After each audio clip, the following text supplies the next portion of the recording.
कहानी की शुरुआत होती है एक होटल के एस्केलेटर में, जहां एक बूढ़ी औरत शादी के जोड़े में पड़ी थी। उसके हाथ में एक लाल डायरी थी। अपने आखिरी पलों में उसे अपनी शादी का दिन याद आया जब वो अपने पति के साथ इस होटल में आई थी। वहीं दूसरी ओर कार्लोस नाम का एक लड़का अपने घर लौटा तो उसने देखा कि उसका छोटा भाई ओलिवर काफी घबराया हुआ था। कार्लोस ने उसे बताया कि उनकी माँ उनके लिए बहुत सारा पैसा छोड़कर गई है, इसीलिए अब उन्हें कोई गैर कानूनी काम नहीं करना पड़ेगा। तभी अचानक दूसरे कमरे से डिटेक्टिव मार्को निकल आया तो कार्लोस काफी डर गया और उसने कहा कि हम कुछ गलत नहीं कर रहे, मगर मार्को पहले ही ओलिवर को धमकाकर उससे सच उगलवा चुका था। तब कार्लोस ने उसे अरेस्ट वारंट दिखाने को कहा, लेकिन मार्को के पास वारंट नहीं था। फिर कार्लोस ने अपने बचाव के लिए मार्को पर हमला कर दिया और ओलिवर को साथ लेकर सीढ़ियों से भाग निकला। तभी मार्को भी उनके पीछे भागा और गलती से उसके हाथ से गोली चल गई, जो सीधा जाकर कार्लोस की टांग में लगी। मार्को को कुछ समझ नहीं आया और उधर ओलिवर कार्लोस के पास जाकर मदद की गुहार लगाने लगा।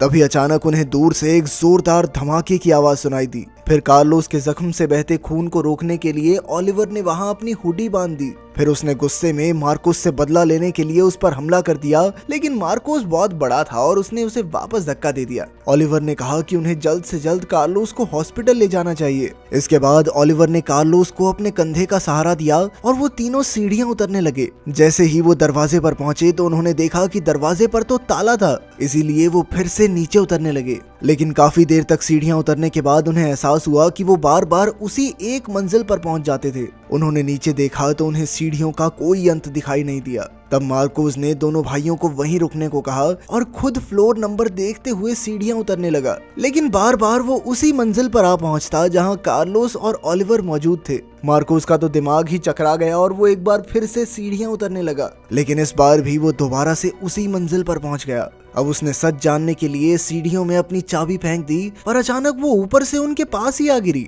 तब उन्हें एहसास हुआ कि शायद वो इन सीढ़ियों के लूप में फंस गए हैं। ओलिवर अपने भाई की मदद तो करना चाहता था, पर उसके फोन में कोई सिग्नल नहीं था। उसने कार्लोस की टांग से गोली निकालने की सोची, पर कार्लोस ने कहा कि इससे इन्फेक्शन का खतरा और बढ़ जाएगा। खैर, फिर मार्कोस ने फायर एक्सटिंग्विशर से वहां लगी मशीन तोड़ डाली और पानी निकालकर ओलिवर को दिया ताकि वो कार्लोस के जख्म को धो सके। अब उन्हें वहां पर फंसे हुए 4 घंटे हो चुके थे। मार्कोस ने अपना पर्स निकालकर अपने परिवार की तस्वीर देखी और फिर कार्लोस का दर्द कम करने के लिए उसे दवाई दी। बाद में जब कार्लोस बेहोश हो गया तो मार्कोस और ओलिवर ने मशीन से खाना निकाला और साथ बैठकर खाने लगे। मार्कोस ने उसे बताया कि आज उसकी शादी की 15वीं सालगिरह है, मगर ओलिवर अब भी बहुत गुस्से में था और उसने धमकी देते हुए कहा कि अगर मेरा भाई मर गया ना जिंदा तो मैं तुझे भी नहीं छोड़ूंगा। इसके बाद ओलिवर ने अपना बैग देखा, पर उसमें कुछ भी काम का नहीं निकला। फिर अगली सुबह कार्लोस की आंख खुली। वो अपनी आखिरी सांसें गिन रहा था। मरते हुए उसने ओलिवर को अपनी जिंदगी अच्छे से जीने को कहा। इसके बाद वो ओलिवर की बाहों में मर गया और ओलिवर फूट फूट कर रोने लगा। उधर मार्कोस ने मशीन देखी तो पता चला कि मशीन अपने आप भर गई थी। ये देखकर मार्कोस तो हक्का बक्का रह गया, पर तभी अचानक उसने देखा कि ओलिवर गुस्से में उस पर बंदूक तान कर खड़ा है। मार्कोस ने उसे समझाया कि उसने गलती से बंदूक चला दी थी, वो सच में नहीं मारना चाहता था उसके भाई को, और वैसे भी उन्हें एकजुट होकर इस मुसीबत से बाहर निकलने के बारे में सोचना चाहिए। वहीं दूसरी ओर हम एक घर देखते हैं जहां डैनियल और कमीला नाम के भाई बहन अपनी माँ सैंड्रा और सौतेले बाप रॉबर्टो के साथ रहते थे। आज वो सभी बाहर घूमने जाने वाले थे। जल्द ही वो गाड़ी में बैठकर अपनी मंजिल के लिए निकल पड़े। फिर रास्ते में वो गैस स्टेशन पर रुके तो रॉबर्टो ने कमीला को जूस पीने को दिया, हालांकि वो जानता था कि कमीला को एलर्जी है। खैर, फिर कमीला को बाथरूम जाना था, इसीलिए उसने रॉबर्टो को अपना इनहेलर संभालने को दिया। जल्द ही सैंड्रा को पता चला कि रॉबर्टो ने कमीला को जूस दिया तो उसने रॉबर्टो को बहुत डांटा। खैर, फिर वो गाड़ी में बैठकर निकल पड़े, पर जल्द ही कमीला को अस्थमा का दौरा पड़ने लगा। सैंड्रा और रॉबर्टो उसे देखने के लिए गाड़ी से बाहर निकले, पर तभी अचानक रॉबर्टो की जेब से इनहेलर गिर गया और उसके पैर के नीचे दबकर टूट गया। अब कमीला की हालत बिगड़ रही थी तो उन सब ने वापस घर जाकर एक नया इनहेलर लाने का फैसला किया, पर कुछ दूर जाते ही उन्हें दूर से धमाके की आवाज आई। इसके बाद जब वो चलते चलते गैस स्टेशन तक पहुंचे तो वहां कोई भी नहीं था। फिर सैंड्रा ने वहां की दुकान से एलर्जी की दवाई उठाई और कमीला को दे दी। इसके बाद वो घर की ओर बढ़े तो रॉबर्टो को सड़क पर एक बोर्ड फिर से दिखाई दिया। इधर सैंड्रा अब भी रॉबर्टो पर काफी गुस्सा हो रही थी। जल्द ही दोनों में बहसबाजी शुरू हो गई और वहीं डैनियल पीछे अपनी बहन को शांत करने की कोशिश कर रहा था। कुछ देर चलने के बाद उन्हें एक और गैस स्टेशन मिला, पर रॉबर्टो को लगा कि ये हूबहू पिछले गैस स्टेशन जैसा ही है। यहाँ भी कोई नहीं था, इसीलिए वो आगे बढ़ते रहे। कुछ मिनट बाद उन्हें फिर से वही बोर्ड दिखा तो रॉबर्टो ने गाड़ी रोककर कहा कि वो एक ही सड़क पर बार बार घूम रहे हैं, पर सैंड्रा ने उसे चलते रहने को कहा क्योंकि कमीला का शरीर नीला पड़ने लगा था। अब वो बार बार उसी बोर्ड और गैस स्टेशन से गुजर रहे थे। जल्द ही कमीला बेहोश हो गई तो रॉबर्टो ने गाड़ी रोकी और पैदल खेतों में जाकर एक नया रास्ता ढूंढने का फैसला किया। इधर कमीला की हालत काफी खराब हो गई थी तो सैंड्रा अकेले ही बच्चों को लेकर गाड़ी में निकल पड़ी। जब वो बार बार एक ही रास्ते से गुजरी तो उसे लगा कि वो कोई सपना देख रही है और वो खुद को थप्पड़ मारकर जगाने की कोशिश करने लगी। अचानक उसने गाड़ी रोक दी तो डैनियल कमीला को लेकर पैदल निकल पड़ा और फिर सैंड्रा अकेली ही गाड़ी लेकर आगे चली गई। फिर वो गैस स्टेशन में जाकर छिपकर रोने लगी क्योंकि उसे कुछ भी समझ नहीं आ रहा था। उधर डैनियल ने थक कर कमीला को सड़क पर लेटा दिया और जल्द ही वो चल बसी। तभी रॉबर्टो ने वापस आकर कहा कि चारों ओर हर एक रास्ता एक जैसा है। वहीं दूसरी ओर ओलिवर और मार्कोस को उन सीढ़ियों पर रहते हुए 35 साल बीत गए थे। मार्कोस काफी बूढ़ा हो गया था और अब तो वो चल भी नहीं पाता था, लेकिन ओलिवर ने रोज कसरत करके खुद को फुर्तीला बना रखा था। वहाँ की मशीन और बैग का सामान रोज अपने आप भर जाता था, इसीलिए ओलिवर ने हर चीज का अलग अलग ढेर बना रखा था। इसी तरह उसने अपनी पानी की बोतल से शावर बना लिया था और अपने बैग से निकले नेल कटर से वो दाढ़ी काटता था। वहीं मार्कोस की जगह काफी गंदी हो चुकी थी।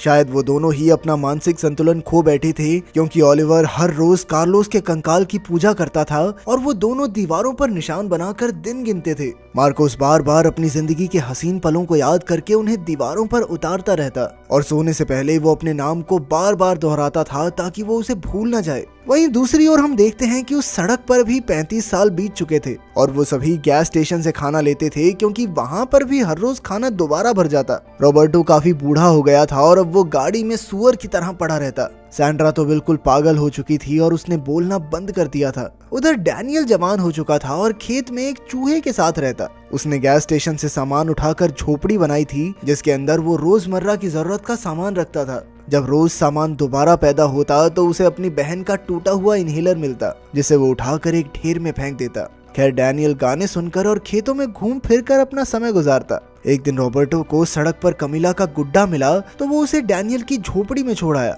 इसके बाद डैनियल रॉबर्टो से मिलने गया तो रॉबर्टो ने उसे सैंड्रा के बारे में बताया, पर डैनियल को अपनी माँ याद ही नहीं थी। अब रॉबर्टो को महसूस हुआ कि वो डैनियल को कोई जरूरी बात बताना चाहता था पर वो बात उसे याद ही नहीं थी। वहीं दूसरी ओर मार्कोस रात को 3 बजे अचानक चिल्लाने लगा। ओलिवर तुरंत उसके पास आया और मार्कोस ने कहा कि उसे याद आ गया है कि वो क्या कहना चाहता है। तब मार्कोस ने कहा कि उसका असली नाम डैनियल है और अब तक उसने जो भी जिंदगी जी है वो सब नकली थी। जब उसने कार्लोस को गोली मारी तो उसी वजह से वो तीनों एक लूप में फंस गए। उधर सड़क पर गाड़ी में सैंड्रा की मौत हो गई तो रॉबर्टो ने उसे कमीला के साथ ही दफना दिया। तब डैनियल अपनी बहन को याद करके रोने लगा। फिर उसी रात रॉबर्टो और मार्कोस दोनों के सर में जबरदस्त दर्द शुरू हो गया और वो बार बार कहने लगे कि ये जो भी हो रहा है कुछ असली नहीं है। रॉबर्टो और मार्कोस दोनों एक गलती की वजह से 35 साल से इस लूप में फंस गए थे, इसीलिए उन्होंने डैनियल और ओलिवर को ये गलती ना करने की सलाह दी। जब भी किसी की वजह से किसी इंसान की मौत हो जाती है तो वो ऐसे ही लूप में फंस जाता है।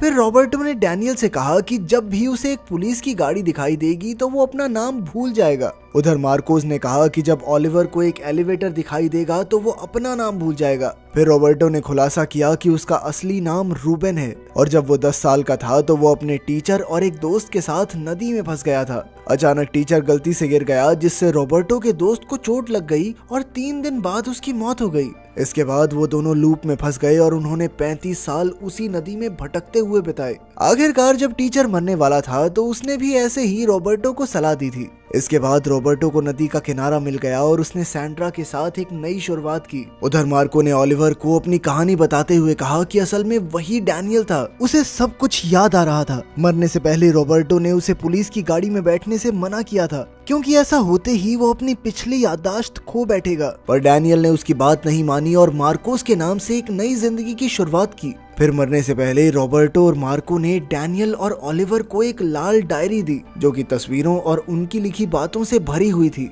आखिरकार डैनियल ने रॉबर्टो को वहीं दफना दिया और सड़क की ओर चला गया जहां उसे पुलिस की गाड़ी दिखाई दी। उसने वापस जाकर अपनी झोपड़ी जला दी और फिर गाड़ी को खोलते ही वो सब कुछ भूल गया। वो गाड़ी में बैठकर शहर आ गया और गाड़ी में मौजूद पुलिस यूनिफॉर्म पहनकर उसने मार्कोस की जिंदगी जीनी शुरू कर दी। और आखिरकार जब उसने गलती से कार्लोस की जान ली तो वो फिर से लूप में फंस गया। वहीं दूसरी ओर मार्कोस के मरने के बाद ओलिवर को एलिवेटर दिखाई दिया तो उसने खुद को रोकने की बहुत कोशिश की, मगर उसे लगा जैसे वो पागल हो रहा है। आखिरकार वो लिफ्ट में घुस ही गया और वहां मौजूद नौकर की यूनिफॉर्म पहनकर काल नाम के एक आदमी की जिंदगी जीने लगा। जल्द ही लिफ्ट में एक शादीशुदा जोड़ा आया और जैसे ही वो अपने कमरे तक पहुंचे तो काल ने उन पर एक मधुमक्खी छोड़ दी जिसने जाकर दूल्हे को काट लिया। तभी दूर से धमाके की आवाज आई और अब ये लोग फिर से एक लूप में फंस गए थे। क्या आपको ये अजीबोगरीब कहानी समझ में आई या सब कुछ ऊपर से गया? कमेंट्स में जरूर बताना। मिलते हैं अगली वीडियो में।